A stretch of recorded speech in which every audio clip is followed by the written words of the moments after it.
Well, thanks for visiting us this morning at KTALnews.com and your Weather Authority app. I'm meteorologist Josh Morses, and this is your Monday morning forecast update. Hot weather expected throughout the week here. No surprise in the month of August is really have dried out. Dried out last week. That dry weather is going to continue for us throughout the week here. And one thing you'll be hearing quite a bit about is Hurricane Debbie, which is making landfall to our east over in Florida this morning and is going to be just a headache for the East Coast throughout the week here. So you can see Debbie now making its way into the panhandle of Florida. It is stuck, so we have a weather pattern here that's going to be fairly stagnant throughout the week.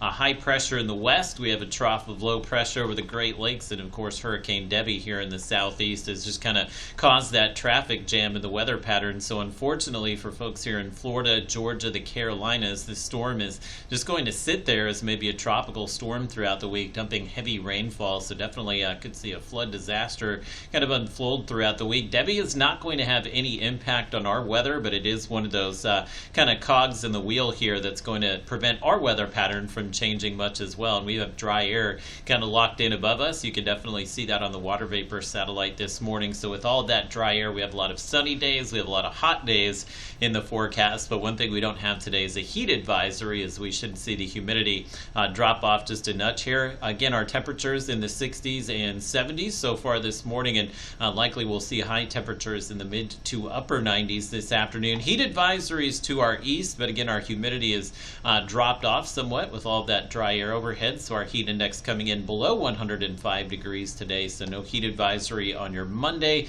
May avoid this for another day or two, but I would expect middle of the week we'll see a couple of days with the heat advisories, which will hopefully go away once we get closer to the weekend. So again, this Hurricane Debbie making landfall. We have high pressure just kind of sandwiched in the Gulf of Mexico here, which is giving us that dry weather. And basically you get the winds out of the northeast around these tropical systems, so that's why we're tapped into the lower humidity. We don't have that south wind coming off the Gulf of Mexico. And as we continue through the week, you can see not much movement with the remnants of Debbie, which may still very well be a tropical storm or tropical depression a few days from now. And high pressure will kind of reorganize to the west later this week, so once that high begins to ease up on us somewhat, we'll see these temperatures begin to drop off maybe Friday, Saturday, and Sunday. By drop off, I mean probably just settling back into the mid 90s, which is close to average. So again, could be a lot worse than the month of August. We'll probably feel that for a few days, especially Wednesday into Thursday, with the temperatures forecast to be just above 100.